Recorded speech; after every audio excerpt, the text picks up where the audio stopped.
Hello, my friends. Actually, I should say in honor of Daryl Grove. Let's get it right here. Hello and welcome. That's from the Total Soccer Show. We talked about that enough. Today we're going to go over 8, more like 10, because one of the things has got 2 other things with it, but 8 things that I would like to see changed in Football Manager for the 2021 release. I do want to say up front, I am super excited about FM21. Okay, I know a lot of people give Miles a lot of flack. They give him flack on Twitter. They want to see all kinds of crazy changes. They don't know much about software development. I know a little bit about software development based on the work that I'm in. And I know it's not just as easy as flipping a switch to make widespread changes. But this video is not to bash Football Manager or the team that's building it. It's just to give my thoughts as a content creator on things that I think some are quality of life improvements and some that I think need major renovation. And it comes from a place of love. Like when you love something where you've been, I've been playing it like some of you since 2000. I've been playing since 2016/really 17. So really getting into it from that standpoint is where I'm coming from. And these are just things that I've noticed over time that I like tweaked. So that's where I'm coming from today. If you don't follow Football Manager or Miles on Twitter, it's at Football Manager and at Miles SI. They are regularly putting out updates about FM21 as we get closer and closer to the beta release and then the full release. They actually put out some stuff today. I'm recording on October 20th. So at the time of recording, none of the things that I have talked about in this video, or I'm going to talk about in this video, have been posted by them yet as potential fixes or enhancements, as we might call it in the development community. So that's where we're coming from today. Thanks for watching. I'd love to get your comments at the end as to what you want to see changed, because if I get enough of things that I hadn't thought about and I agree with, then I'll put out a second video. That's enough rambling for me. Let's go to the list. Number 1.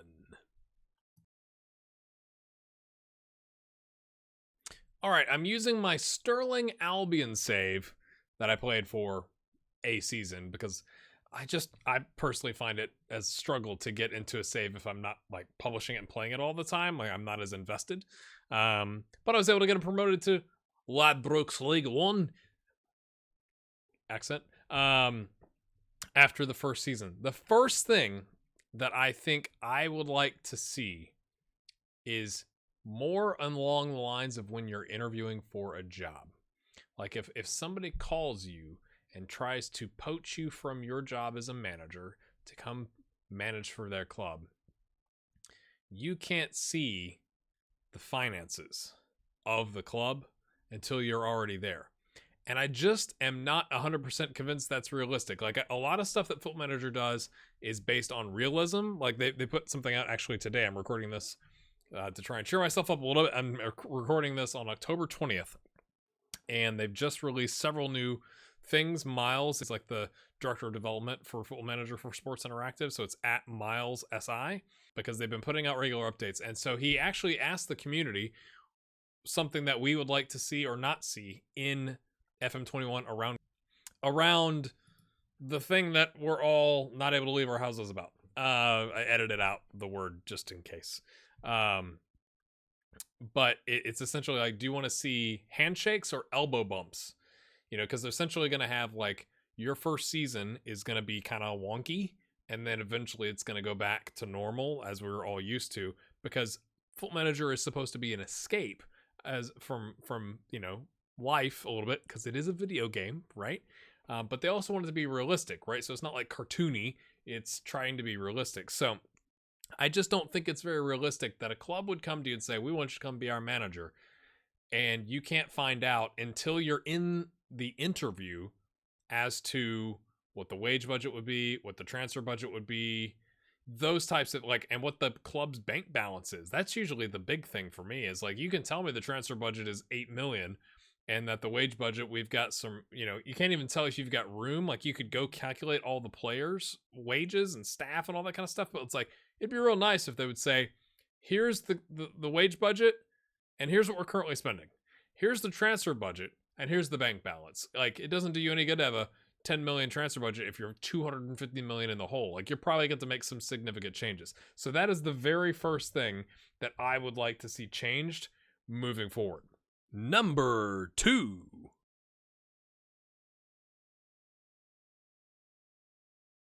Second up relates to Sam Jameson here being injured with a terrible bruise shin. I would like the medical team that you hire. Now, obviously, the medical staff at Sterling Albion is a whopping 2 people. But, even with that, whether it's you're at a Premier League club and you've got 15 people, 15 physios and sports scientists and whatever, you got 2 because you're at Ladbrokes League 1 or 2 level. I think the medical team, you should have an option to automatically put a player that goes to this orange status. So he was a red status, let's hopefully not with a bruised shin, but let's say he had a twisted ankle or whatever. And they go to that. You can't, when they're on red, obviously you can't have them have an additional training focus because they're like seriously injured. But when they go orange, the instant they can go orange, it almost always says should be put on a general individual injury rehab training regimen to help him recover. Sometimes if it's a specific type of injury, you'll say like endurance rehab, but like you've got all these options here. Isn't that why I have a physio staff? Isn't that why I have sports scientists? Shouldn't they be telling me we're going to put Sam Jameson on a general individual injury rehab training regimen? Easy for me to say. And I think this might fall into, okay, so this is technically it's a training focus. So maybe this is part of staff responsibilities. There's the garage door for those of you who love the garage doors. And maybe it's me leading individual training, but I don't feel like that's an individual training thing. Like I would like the option to let my medical staff do their jobs. And that way I don't and then alert me, hey, he's coming off of general injury rehab. Easy for me to say. You might want to put him back on individual, additional focus training. Like, give me an alert, but right? I'm going to let my physios be my physios. So I wish they would automatically take care of whatever type of recovery regimen they need to be on, put them on it, and then let me know when they're off of it so I can go back to their additional focus. Number 3.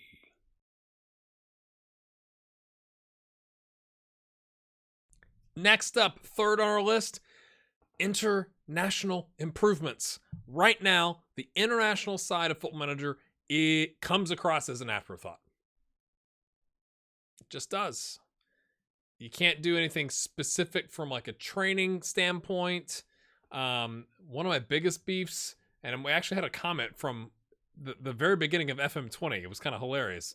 Yesterday, I got a comment about me complaining about your squad being able to call in 30 people to the squad and then you have to cut them down to 23.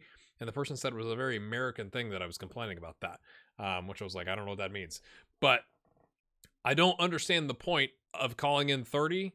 I understand that if somebody in the first 23 gets injured, you have to use one of those remaining 7 to replace them. Cool. But why do I have a squad for a camp? If I'm gonna have a camp, and this also I guess would apply to your preseason training camps, okay? I would like to see, just like you see when you start a new season, going into preseason, that first day you get an alert that says, these players came back in top physical condition, blah blah blah blah blah, right? Let's extend that into preseason training and to international camps. I look at it as your probably first 15, 16, 17 players, maybe your first 18 players on your international squad, you probably know who those are. Those are if I've only got that many spots on the bench, they're going, right? The next, at least the 23rd one, maybe the 21st, 22nd, 23rd spots on those rosters are kind of up for grabs, I think, in a lot of countries' international setups. So why not, if you're going to have a camp and you're going to force me to call in 30 players for the camp, give them camp ratings. Give them preseason training ratings on the club side. And then that would help me dictate, man, these 3 players, I wasn't so sure about bringing them, but they crushed it in camp. They're picking up our system faster than these other folks. Kick the other folks to the curb. Give me a reason to care about the camps. Other than going, look, well, here's 30 people. I called 30 people up and I'm going to cut 7 and, Yay. What do you think about that? Do you play international, or would you like to see that on the club side, on the preseason training side? Do you think there should be ratings as you go through those camps? Leave a comment. You guessed it. Number 4.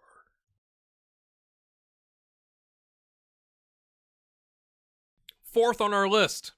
It's kind of 3 things, smaller things altogether, somewhat related, and that is fixing some of the match replay clips. First up on this, offside clips. A lot of times I almost exclusively use the director view. In my replays, I use director view.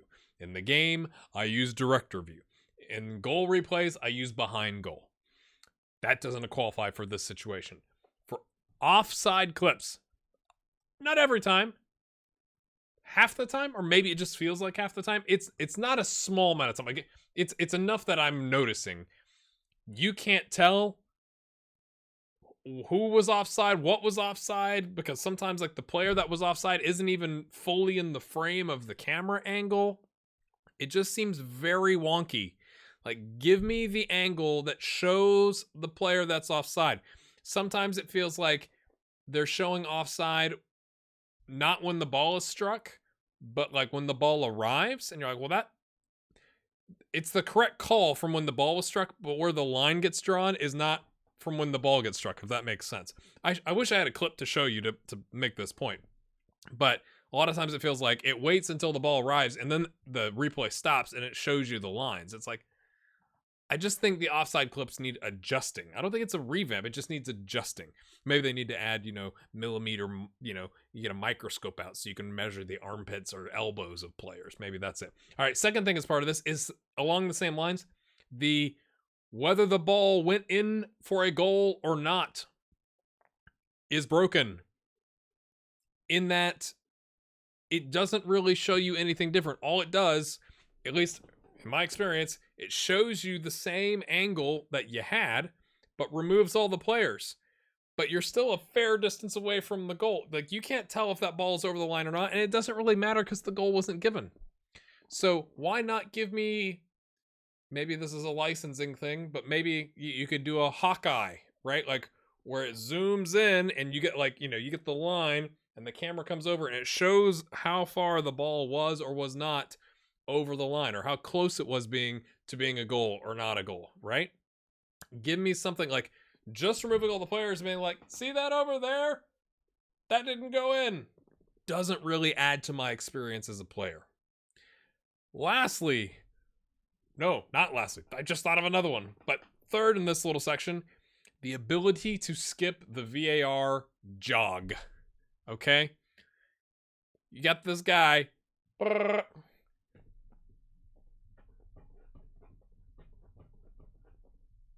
And then he goes and looks at the monitor. That's game time. Like, I get like the first couple of times, you're like, oh, that's cool. Like, that's happening. Okay, neat. And then they come out, and almost always, penalty given. Like, just let me skip the jog. I don't care. I just want to know if it was a penalty or not. And then kind of associated with that, unless it's like worldy type penalty, I want to see the replay of the foul. I don't want to see the replay of the penalty going in where it gets slotted to the corner like it should be, right? Now, I know you can always go to the timeline at the top, but like sometimes if you're well into the game, you click and it goes back like 5 minutes and you have to like adjust it to get to the actual clip. But like, I think it's in a situation, if they're going to do a VAR review, let me see what the referee's looking at least, not that he's actually rewinding it and going forward and rewinding it going forward. I don't need to see that, but like, show me the clip so you can go like, oh, I wasn't actually paying attention. Yeah, that's definitely a foul. I understand why they called that. But right now, all you get is watching him run over, and you're just like, if I could save myself 6 seconds right now by clicking skip and going straight to the call, I'd really appreciate it. Is it just me, or does that happen to you too? Number 5.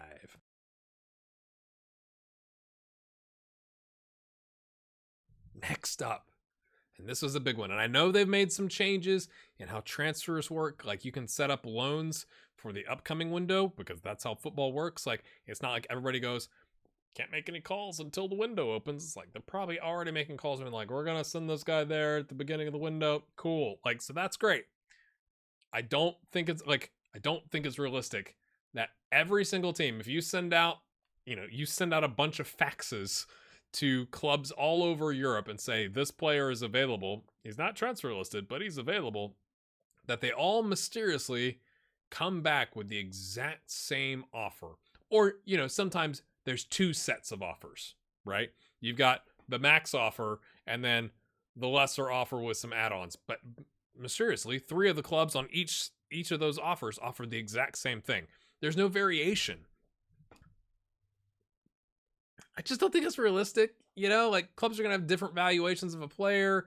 And a lot of times it's non-negotiable. It's like you all just randomly came up with 125 grand with no sell-on clause, right? Like, did you, or no profit from the next sale clause? I would like to see differing offers, or like the option to, call them back, or like, hey, there's a bunch of clubs interested. Any chance you want to improve your offer, rather than just like straight out rejecting it? Like, let me send it back to them and say, there's other clubs in the mix here. We gotta go up a little bit. You could do that manually, but it'd be nice if you could be like, 1, if they weren't all the same, and 2, if you could click a button to like, there's 13 clubs interested. Who wants to come with the best offer? Like, give me the opportunity. Again, going to the realism front, I just don't think it's realistic that 3 random clubs in 3 different countries all came up with the exact same offer. It just doesn't seem realistic to me. Number 6.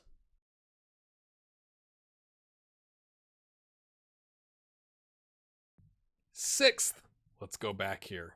So let's say you're scouting Sam Jameson, okay? I brought him in on trial, and then I signed him, in my first season with Sterling Albion. Wouldn't it be nice, as your saves continue, right? I understand they may not have all the data for, like, the player's actual career. But as you're going through the save, it would be super nice if I'm looking at a prospect. Let's say it's one of those, breakthrough prospects, young players, squad player, rotational player. They're getting some appearances, but some of them are going to be like, let's say this, 7 starts, 5 subs. Well, how many minutes are we talking here? Isn't that the more important number?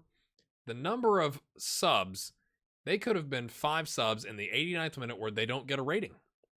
It would paint a more clear picture about the player's history if I could see their minutes. And I just can't think it's that hard to calculate. And I would think, again, going to the realism front, I would think clubs would look at that like, hey, we need to get this player 1,000 minutes this year. 18-year-old that's up and coming. We need to get this player 2,000 minutes this year. Whatever. Being able to see that on their history to see how they've developed. Did they have 1,000 and then 1,500 minutes and then 2,000 minutes and then 600 minutes? And you're like, whoa, what happened? Like, was there an injury? Like, it would just tell a better story about the player's career, especially because you can, if you can see this here, you can have the minutes of your current squad. So it is calculated in the game. And this is for your current season.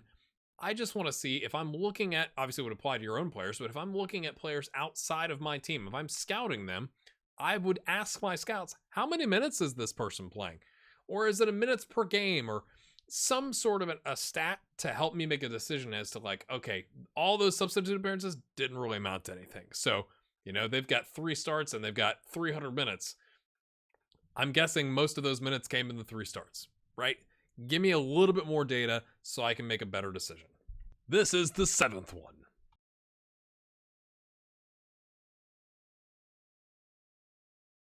Number 7, heading back to this horrible screen. I don't know about you. That's a lot of tiny text. It's a lot. And yes, you can go up and you can do it by each section, I just think this needs a revamp, and I feel like this was a revamp from something that was working. But this is a lot. As an add-on to that, I'd like to be able to set my responsibilities. Okay, so let's go to like your match day. I never want my assistant setting friendlies. Ever. It doesn't matter what club I'm at. It doesn't matter what save I'm at. I don't want my assistant setting up friendlies. I want to set up the friendlies because inevitably the assistant sets up a friendly like on a Thursday before, Champions League, or after a Champions League game, right? If you're going to give me this with all this stuff, I want to be able to save this as a setting, just like I save a tactic. I want to be able to save all. I'll go through it once. I'll go through and make all the changes, and I'll say, "Hey, assistant, don't do that. Hey, I want to do this. I want this person to do this. Da da da da da da." I want to be able to save that so that when I load up a new save with a different manager, right? I don't use my save manager. I can just upload my responsibilities configuration file and not have to go through every one of these buttons. It is too much. The text is too small. It's hard to read. One, it should be improved from a visual standpoint or a UI standpoint. And two, I want to be able to save my stuff that I selected and just take it to the next manager. Again, if you go get another job, I think I'm almost like 99% sure if you take another job on the same save, this stuff stays with you, which is fine. But if you are a content creator and you've got different managers that you create, you have to go through this every single time. And I just think that's annoying. So that'd be a change I'd like to see. Number 8.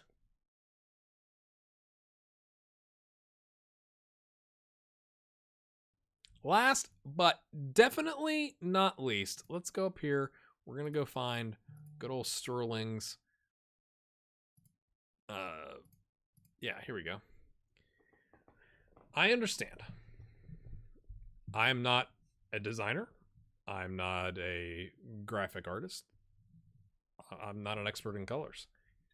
But I know that white text on bright green, at small scale especially, is impossible to read. So this is the prime example of this. How many games have I won? How close do you have to get to the screen to be able to tell that? This isn't the only place this happens in Football Manager, but this is the prime one. That is hard to read. So it's a little thing, but also a big thing, because when you start doing this, when you're looking at a game, that's not good. Again, there's other places where there's this like purple, green, white motif going on, but the white text on the bright green is just crazy to me. And it's not, okay, you could say, hey, you're using the DF11. Okay, let's go just Football Manager. Oh, is it going to reload the skin? I'm going to break my game here. Here we go. Still there. That took a long time. Still there. So it's not, you can't blame that I'm using a skin for the poor color choice of the one drawn and lost. Even I think you can make the point on the drawn, that's a little hard to read. I think black would be a little bit better. Or like a darker gray with a white, right? But the green with the white text is almost unreadable. And that to me is just insane. It's just insane. So my friends, that's been 8 or so things. One of the things had 3 things that were all interconnected. So you could argue that it was 10 things total. But those are 8 things that I'd love to see changed in Football Manager coming up.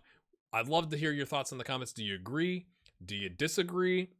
And what else would you like to see changed? If I agree, if there's enough of those where oh man, I didn't think about that, I might put out a second video. So make sure you leave those comments below. If you're interested in purchasing the game and supporting the channel, I am partnered up with Humble Bundle. The link to that is in the description. You get 10% off, and part of what you pay goes towards a charity, which is always good times. So make sure you check that out. Again, I love Football Manager, but it's like, when you love something, you want to make it better. That's where I'm coming from today. So hopefully you enjoyed this. Hit that like button, and we'll see you soon.